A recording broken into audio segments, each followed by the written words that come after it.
1 Coríntios, capítulo 7. Acerca do casamento. Quanto aos assuntos sobre os quais vocês escreveram, é bom que o homem não toque em mulher, mas por causa da imoralidade, cada um deve ter sua esposa, e cada mulher o seu próprio marido. O marido deve cumprir os seus deveres conjugais para com a sua mulher, e da mesma forma a mulher para com seu marido. A mulher não tem autoridade sobre o seu próprio corpo, mas sim o marido. Da mesma forma, o marido não tem autoridade sobre o seu próprio corpo, mas sim a mulher. Não se recusem um ao outro, exceto por mútuo consentimento e durante certo tempo, para se dedicarem à oração. Depois, unam-se de novo, para que Satanás não os tente por não terem domínio próprio. Digo isso como concessão, e não como mandamento. Gostaria que todos os homens fossem como eu, mas cada um tem o seu próprio dom da parte de Deus, um de um modo, o outro de outro. Digo, porém, aos solteiros e às viúvas: é bom que permaneçam como eu, mas se não conseguem controlar-se, devem casar-se, pois é melhor casar-se do que ficar ardendo de desejo. Aos casados dou este mandamento, não eu, mas o Senhor: que a esposa não se separe do seu marido, mas se o fizer, que permaneça sem se casar, ou então reconcilie-se com seu marido, e o marido não se divorcie da sua mulher.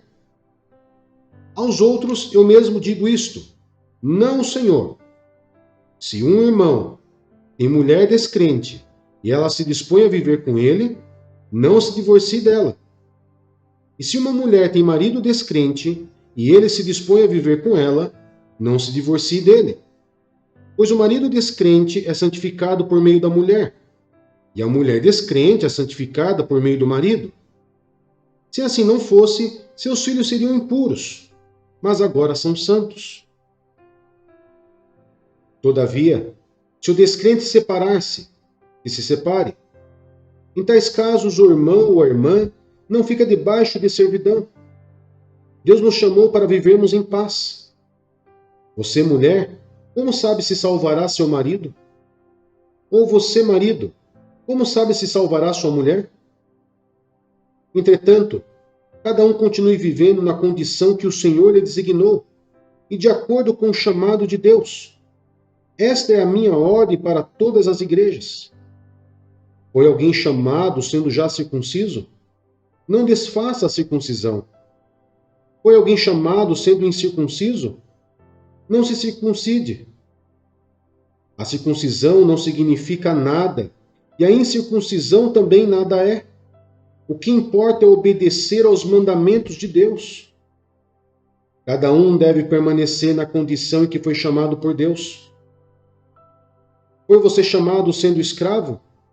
Não se incomode com isso. Mas se você puder conseguir a liberdade, consiga. Pois aquele que, sendo escravo, foi chamado pelo Senhor, é liberto e pertence ao Senhor. Semelhantemente, aquele que era livre quando foi chamado, é escravo de Cristo. Vocês foram comprados por alto preço. Não se tornem escravos de homens. Irmãos, cada um deve permanecer diante de Deus na condição em que foi chamado. Quanto às virgens, não tenho mandamento do Senhor, mas dou meu parecer como alguém que, pela misericórdia de Deus, é digno de confiança. Por causa dos problemas atuais, penso que é melhor o homem permanecer como está. Você está casado? Não procure separar-se. Está solteiro? Não procure esposa. Mas se vier a casar-se, não comete pecado. E se uma virgem se casar, também não comete pecado.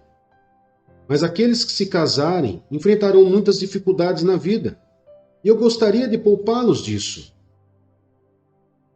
O que quero dizer é que o tempo é curto. De agora em diante, aqueles que têm esposa vivam como se não tivessem. Aqueles que choram, como se não chorassem. Os que são felizes, como se não estivessem. Os que compram algo, como se nada possuíssem. os que usam as coisas do mundo como se não as usassem, porque a forma presente deste mundo está passando. Gostaria de vê-los livres de preocupações. O homem que não é casado preocupa-se com as coisas do Senhor, em como agradar ao Senhor. Mas o homem casado preocupa-se com as coisas deste mundo, em como agradar sua esposa, e está dividido. Tanto a mulher não casada como a virgem preocupa-se com as coisas do Senhor, para serem santas no corpo e no espírito. Mas as casadas preocupam-se com as coisas deste mundo, em como agradar seu marido. Estou dizendo isso para o próprio bem de vocês, não para lhes impor restrições, mas para que vocês possam viver de maneira correta, em plena consagração ao Senhor. Se alguém acha que está agindo de forma indevida diante da virgem, de quem está noivo, que ela está passando da idade, achando que ela deve se casar, faça como achar melhor. Com isso, não peca. Casem-se. Contudo, o homem que decidiu firmemente em seu coração e não se sente obrigado, mas tem controle sobre sua própria vontade e decidiu não se casar com a virgem, esse também faz bem. Assim, aquele que se casa com a virgem faz bem, mas aquele que não se casa faz melhor. A mulher está ligada a seu marido enquanto ele viver, mas se o seu marido morrer, ela estará livre para se casar com quem quiser, contanto que ele pertença ao Senhor.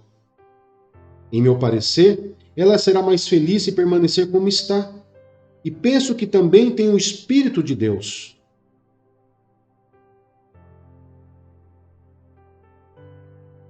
Primeira Coríntios, capítulo 8. A comida sacrificada aos ídolos. Com respeito aos alimentos sacrificados aos ídolos, sabemos que todos temos conhecimento. O conhecimento traz orgulho, mas o amor edifica. Quem pensa conhecer alguma coisa, ainda não conhece como deveria. Mas quem ama a Deus, este é conhecido por Deus. Portanto, em relação ao alimento sacrificado aos ídolos, sabemos que o ídolo não significa nada no mundo e que só existe um Deus.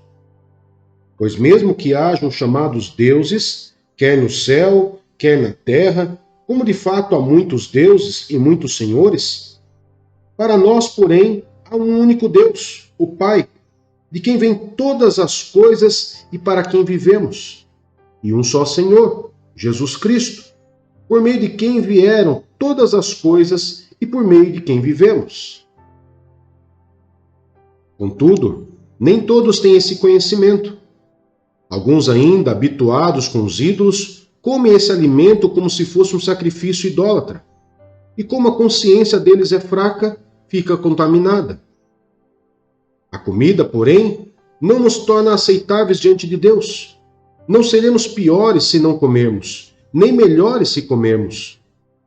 Contudo, tenham cuidado para que o exercício da liberdade de vocês não se torne uma pedra de tropeço para os fracos. Pois se alguém que tem a consciência fraca, e você que tem este conhecimento, comer num templo de ídolos, não será induzido a comer do que foi sacrificado a ídolos? Sim, esse irmão fraco, por quem Cristo morreu, é destruído por causa do conhecimento que você tem. Quando você peca contra seus irmãos dessa maneira, ferindo a consciência fraca deles, peca contra Cristo. Portanto, se aquilo que eu como leva o meu irmão a pecar, nunca mais comerei carne, para não fazer meu irmão tropeçar.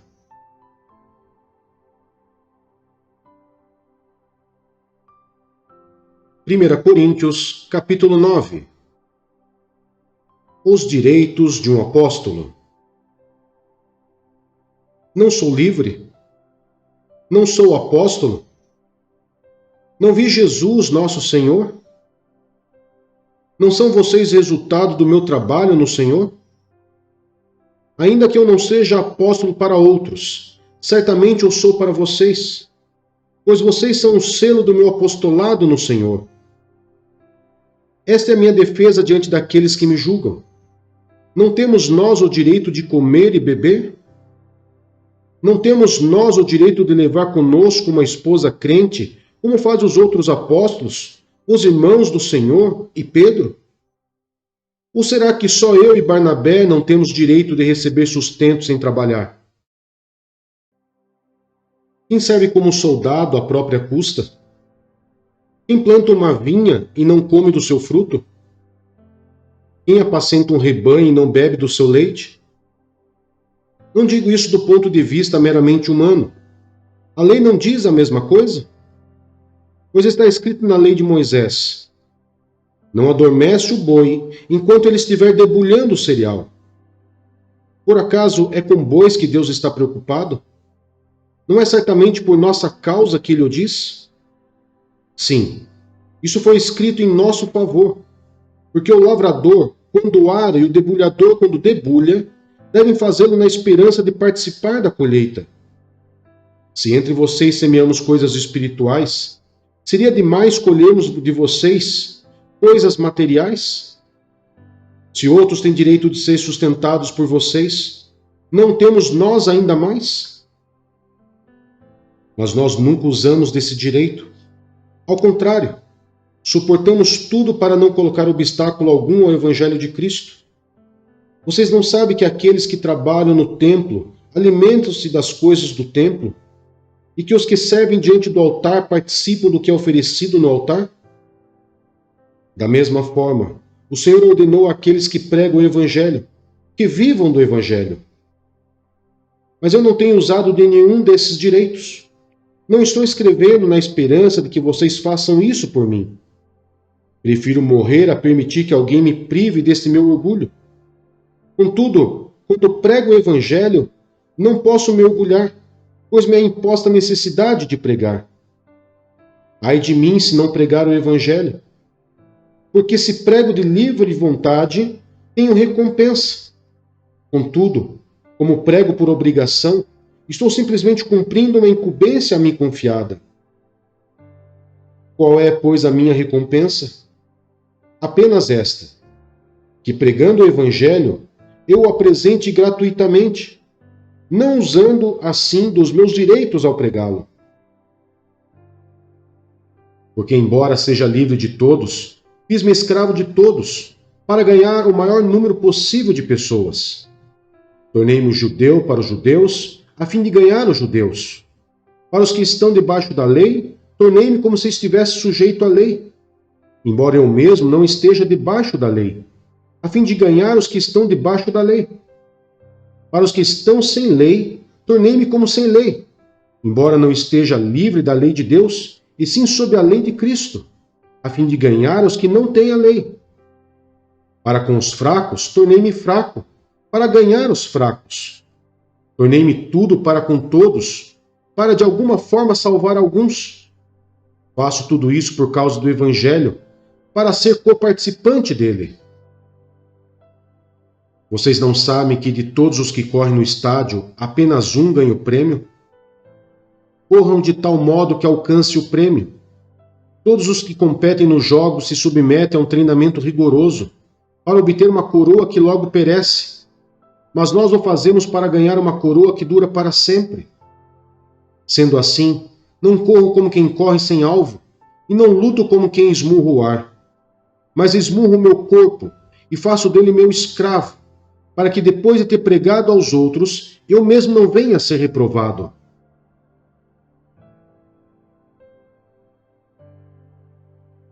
Primeira Coríntios, capítulo 10.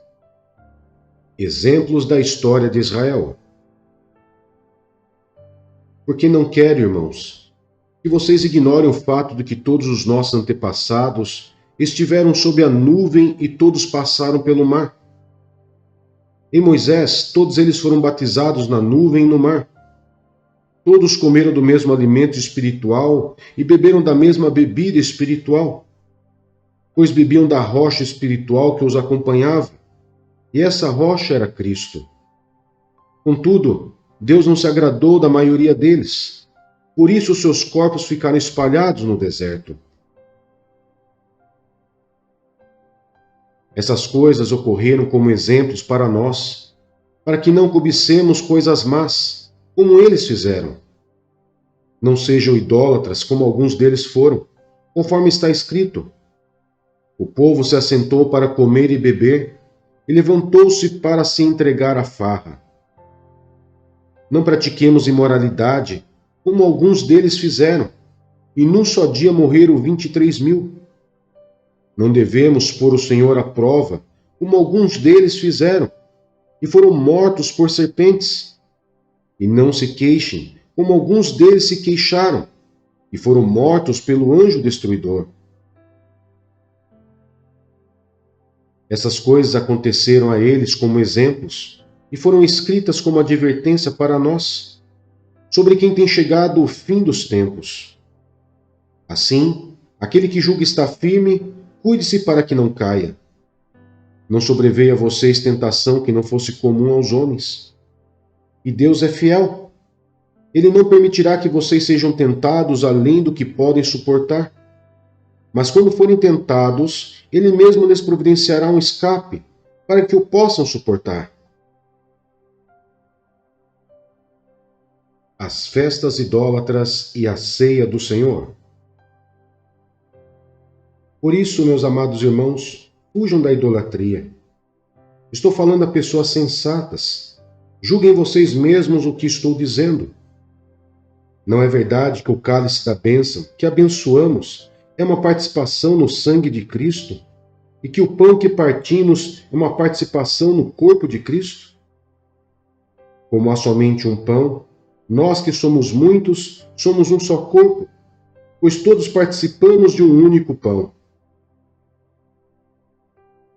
Considerem o povo de Israel. Os que comem dos sacrifícios não participam do altar? Portanto, o que estou querendo dizer? Será que o sacrifício oferecido a um ídolo é alguma coisa? Ou o ídolo é alguma coisa? Não. Quer dizer que o que os pagãos sacrificam é oferecido aos demônios, e não a Deus. E não quero que vocês tenham comunhão com os demônios. Vocês não podem beber do cálice do Senhor e do cálice dos demônios. Não podem participar da mesa do Senhor e da mesa dos demônios. Porventura, provocaremos o ciúme do Senhor?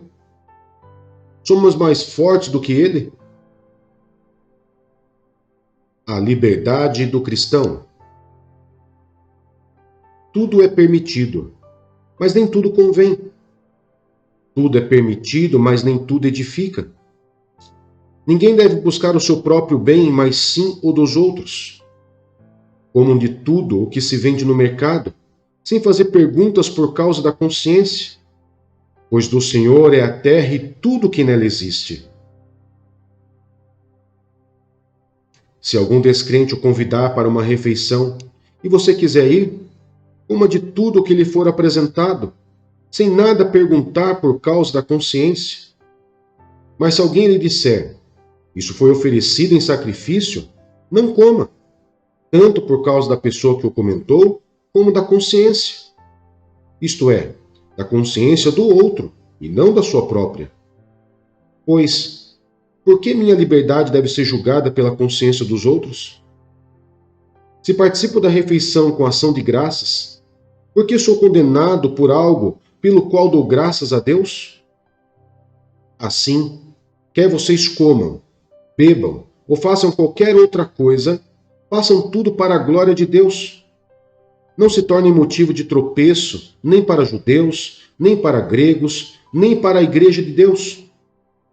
Também eu procuro agradar a todos, de todas as formas, porque não estou procurando o meu próprio bem, mas o bem de muitos, para que sejam salvos.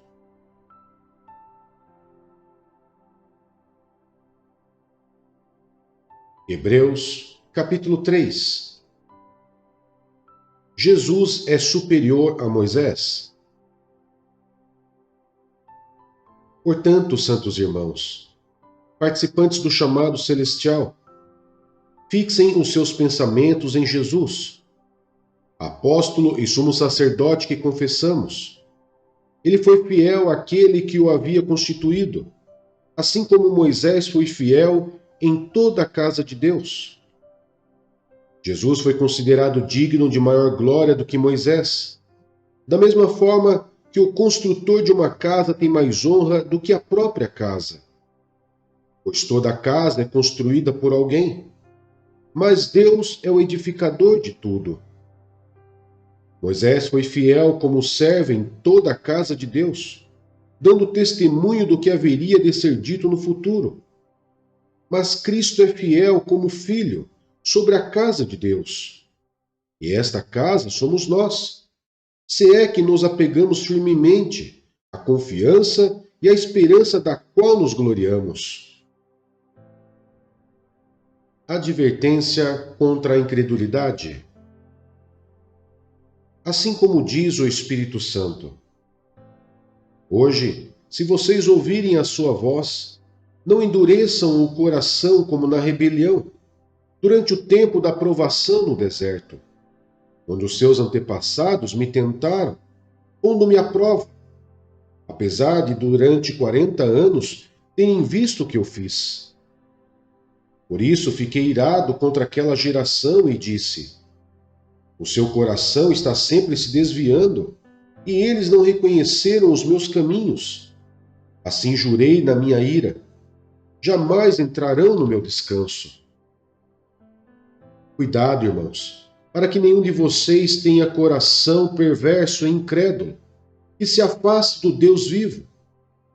Ao contrário, encorajem-se uns aos outros todos os dias, durante o tempo que se chama hoje, de modo que nenhum de vocês seja endurecido pelo engano do pecado, pois passamos a ser participantes de Cristo, desde que, de fato, nos apeguemos até o fim à confiança que tivemos no princípio. Por isso é que se diz: se hoje vocês ouvirem a sua voz, não endureçam o coração como na rebelião. Quem foram os que ouviram e se rebelaram? Não foram todos os que Moisés tirou do Egito? Contra quem Deus esteve irado durante 40 anos? Não foi contra aqueles que pecaram, cujos corpos caíram no deserto? E a quem jurou que nunca haveriam de entrar no seu descanso? Não foi aqueles que foram desobedientes? Vemos assim que por causa da incredulidade não puderam entrar.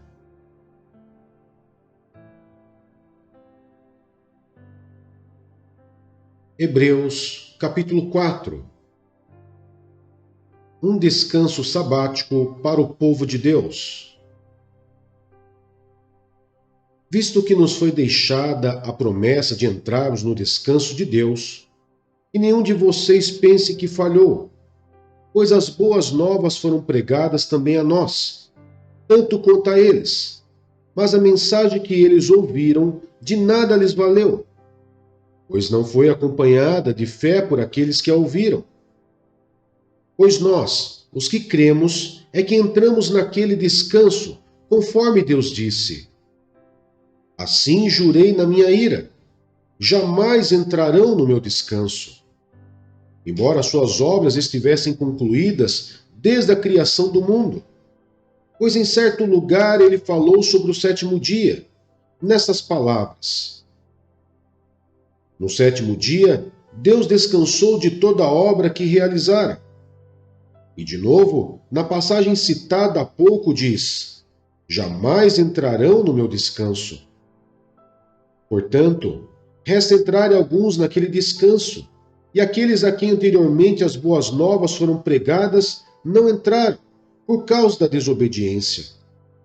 Por isso, Deus estabelece uma outra vez um determinado dia, chamando-o hoje, ao declarar muito tempo depois, por meio de Davi, de acordo com o que fora dito antes: se hoje vocês ouvirem a sua voz, não endureçam o coração. Porque se Josué lhes tivesse dado descanso, Deus não teria falado posteriormente a respeito de outro dia. Assim, ainda resta um descanso sabático para o povo de Deus. Pois todo aquele que entra no descanso de Deus também descansa das suas obras, como Deus descansou das suas. Portanto, esforcemo-nos por entrar nesse descanso, para que ninguém venha a cair, seguindo aquele exemplo de desobediência. Pois a palavra de Deus é viva e eficaz, e mais afiada que qualquer espada de dois gumes. Ela penetra até o ponto de dividir alma e espírito, juntas e medulas, e julga os pensamentos e intenções do coração. Nada em toda a criação está oculto aos olhos de Deus. Tudo está descoberto e exposto diante dos olhos daquele a quem havemos de prestar contas. Jesus, o grande sumo sacerdote.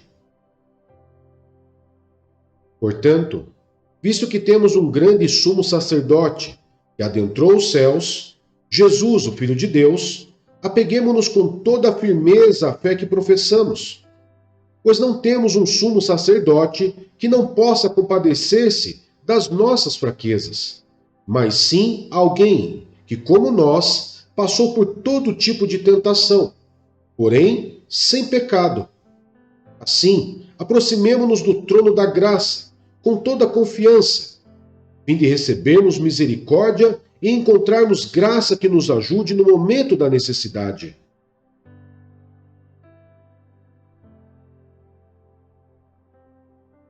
Hebreus, capítulo 5. Todo sumo sacerdote é escolhido dentre os homens e designado para representá-los em questões relacionadas com Deus e apresentar ofertas e sacrifícios pelos pecados. Ele é capaz de se compadecer dos que não têm conhecimento e se desviar, visto que ele próprio está sujeito à fraqueza. Por isso ele precisa oferecer sacrifícios por seus próprios pecados, bem como pelos pecados do povo. Ninguém toma esta honra para si mesmo, mas deve ser chamado por Deus, como de fato foi Arão. Da mesma forma, Cristo não tomou para si a glória de se tornar sumo sacerdote, mas Deus lhe disse: Tu és meu filho, eu hoje te gerei. E diz noutro lugar: Tu és sacerdote para sempre, segundo a ordem de Melquisedeque. Durante os seus dias de vida na terra, Jesus ofereceu orações e súplicas, em alta voz e com lágrimas. Aquele que o podia salvar da morte, sendo ouvido por causa da sua reverente submissão. Embora sendo filho, ele aprendeu a obedecer por meio daquilo que sofreu. E uma vez aperfeiçoado, tornou-se a fonte da salvação eterna para todos os que lhe obedecem, sendo designado por Deus sumo sacerdote, segundo a ordem de Melquisedeque. Advertência contra a apostasia. Quanto a isso, temos muito o que dizer, coisas difíceis de explicar, porque vocês se tornaram lentos para aprender. Embora a esta altura já devessem ser mestres, vocês precisam de alguém que lhes ensine novamente os princípios elementares da palavra de Deus. Estão precisando de leite e não de alimento sólido. Quem se alimenta de leite ainda é criança e não tem experiência no ensino da justiça. Mas o alimento sólido é para os adultos, os quais, pelo exercício constante, tornaram-se aptos para discernir tanto o bem quanto o mal.